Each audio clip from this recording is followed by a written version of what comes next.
Welcome to our deep dive into Le Rouge et le Noir. Ah, yes. This is one of those books that just grabs you and throws you headfirst into Right this for it. world of ambition and forbidden desires and a society teeming with contradictions. Yeah. We're going to unpack Stendhal's masterpiece, Okay. exploring its intricate themes, dissecting its complex characters, Right. and of course, analyzing his brilliant writing style. You know what strikes me most about Le Rouge et le Noir What's that? is how Stendhal drops us right into the suffocating world of Verrières. Yeah, This small French town obsessed with status and money. totally. It's like every character is caught in this web of social climbing and ambition, Yeah. and the atmosphere is so thick with it, Oh, you yeah. can practically taste it. It's true.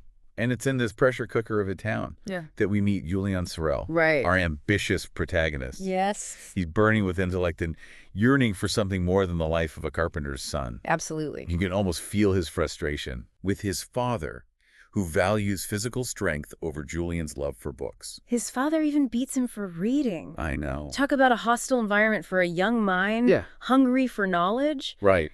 It's almost as if Stendhal is setting the stage for Julian's rebellion against the limitations placed on him. Okay. And this yearning for more, for recognition, Yeah. for something beyond his provincial existence, Right. fuels Julian's every action. It's like he's constantly looking for a way to break free from the constraints of his social class. Exactly. He's drawn to figures like Napoleon, Right. who defied social norms to achieve greatness. Uh-huh. But there's this inner conflict within Julien, right? Yes. He sees the hypocrisy of the world around him. Totally. Yet he's tempted to use those same tactics Yeah. to climb the social ladder. Absolutely. You see this tension play out so beautifully in Julien's relationship with Madame de Rênal, Yeah. the kind, pious wife of his employer. Right. Their affair is electric, filled with stolen glances and hidden rendezvous. Mm-hmm. But even as he's swept away by passion, Yeah. you sense that Julien is also calculating, Uh-huh. using this affair as a stepping stone to elevate his social standing. And it's interesting how Stendhal contrasts Madame de Rênal with Mathilde de la Mole, Yes. the intelligent and fiercely independent noblewoman Right. who becomes infatuated with Julien. Yeah. She's drawn to his ambition, his intelligence, and his unconventionality. Uh-huh.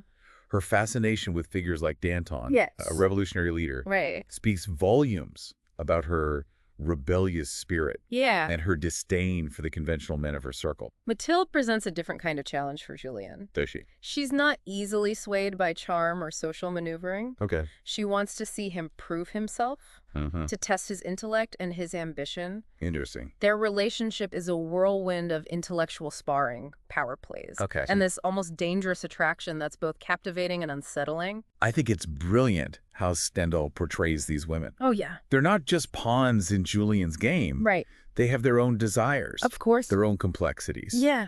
And they ultimately influence Julien's trajectory in profound ways. Yes.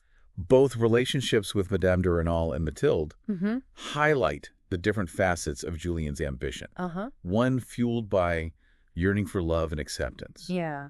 The other by a desire for power and recognition. What's fascinating to me is how Stendhal uses these relationships Okay. to explore the theme of social mobility, Uh-huh. or rather the lack thereof. Yeah. Julian's attempts to transcend his social class through love affairs are ultimately doomed. Yeah. He's constantly reminded of the invisible barriers that separate him from the world he aspires to join. And you really see those barriers in Stendhal's portrayal of Verrières. Absolutely. The town becomes this microcosm of 19th century French society, It does. with its rigid hierarchies, obsession with money, Right. and the constant clash between the old aristocracy and the rising industrial class. Yeah.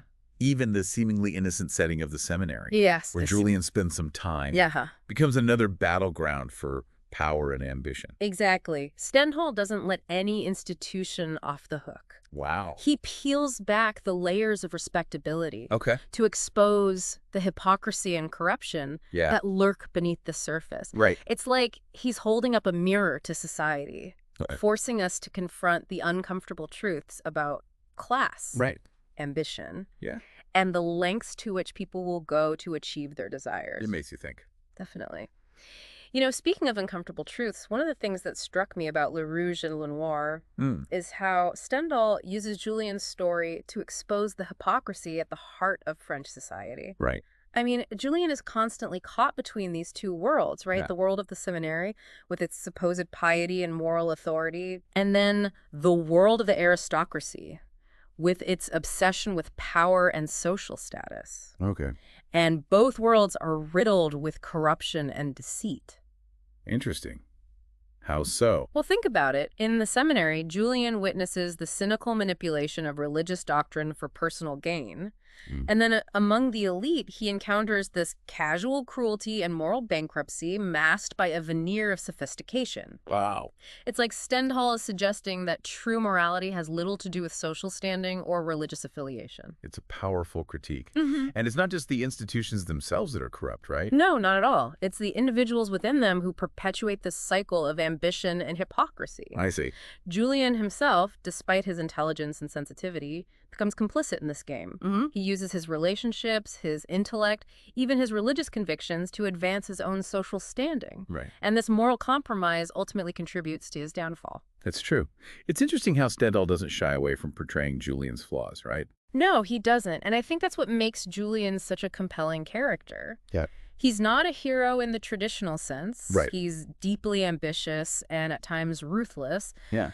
But he's also capable of genuine love and deep introspection. I agree. He's a product of his environment, shaped by the forces that surround him. But he's also capable of questioning those forces and wrestling with his own conscience. And it's that inner struggle that makes him so human, so relatable, even if we don't always agree with his choices. Exactly. So- He's a character full of contradictions, which I think reflects the contradictions inherent in human nature itself. Absolutely. And then there's Stendhal's writing style. Ah, yes. His prose is so precise, so insightful. Yeah. He has this ability to capture the nuances of thought and emotion with such clarity. He delves into the psychology of his characters, revealing their hidden motivations and desires with a scalpel-like precision. And he doesn't just tell us what his characters are thinking and feeling, right? No, he shows us through their actions, their conversations, even their silences. Right. And it's through this meticulous observation of human behavior that Stendhal creates this incredibly vivid and psychologically rich portrait of 19th century France. His style is often referred to as psychological realism, right? Exactly. And it's a style that allows him to explore the complexities of social dynamics. Yeah. The power struggles, the hidden resentments, the unspoken desires that simmer beneath the surface of polite society. Speaking of simmering beneath the surface, what about the ending of the book? Julien's imprisonment and trial. It's such a dramatic climax to the story. It is, and it's interesting how Julien's fate is ultimately sealed by his refusal to play the game by society's rules. What do you mean? Well, he could have tried to save himself, right? He Yeah. could have appealed to the court's mercy. Right. He could have used his connections to try to influence the outcome. Okay. But instead, he chooses to accept his punishment with a strange sense of defiance. Interesting. So he's rejecting the hypocrisy of the system that condemned him. I think so. He refuses to compromise his integrity, even in the face of death. And that's what makes his final act so powerful, so tragic, so unforgettable. It's almost like imprisonment gives Julien the space he needed all along. Here he is, facing his potential demise, and that's when he starts to see things clearly, to understand what truly matters. Yes. It's remarkable how Julien's imprisonment becomes this unexpected catalyst for self-discovery. He's stripped of everything, his social standing, his ambitions, his freedom, and he's forced to confront his own mortality. And in this stark reality, he finds a sense of clarity that eluded him in the outside world. And it's in this state of stripped-down reflection that he rekindles his connection with Madame de Rênal, realizing that his love for her was always genuine, buried beneath his relentless pursuit of advancement. This is where we see the power of Stendhal's psychological realism. He doesn't just tell us that Julien's feelings have changed. He shows us through their letters, their conversations, the way they look at each other. Their relationship transcends the social constraints and the fear of scandal that plagued it before. It becomes this pure, unadulterated connection, offering them both solace in the face of Julien's uncertain fate. It's heartbreaking, but beautiful at the same time. And what about Mathilde? How does she react to Julien's change of heart and his impending doom? Mathilde's reaction is fascinating. Initially, she's devastated by Julian's rejection of her social world and his apparent indifference to his fate. But then we see her fierce, independent nature kick in. She launches into this desperate attempt to save him, pulling strings, using her family's influence, doing everything in her power to overturn his sentence. She's not going down without a fight, is she? Not at all. But what's ultimately tragic is that Julian refuses to play along. He's found this inner peace, this acceptance of his fate, and he refuses to compromise his newfound integrity by begging for mercy or engaging in the same social maneuvering that brought him to this point. So in a way, Julien chooses death over a life that would require him to betray his true self.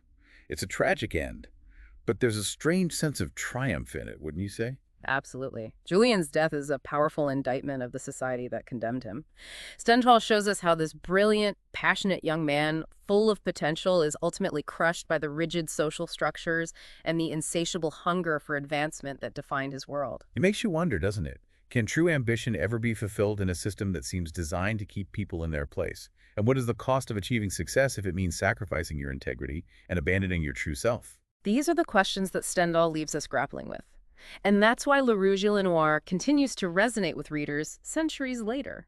It's a timeless exploration of ambition, love, betrayal, and the search for meaning in a world that often feels indifferent to our struggles.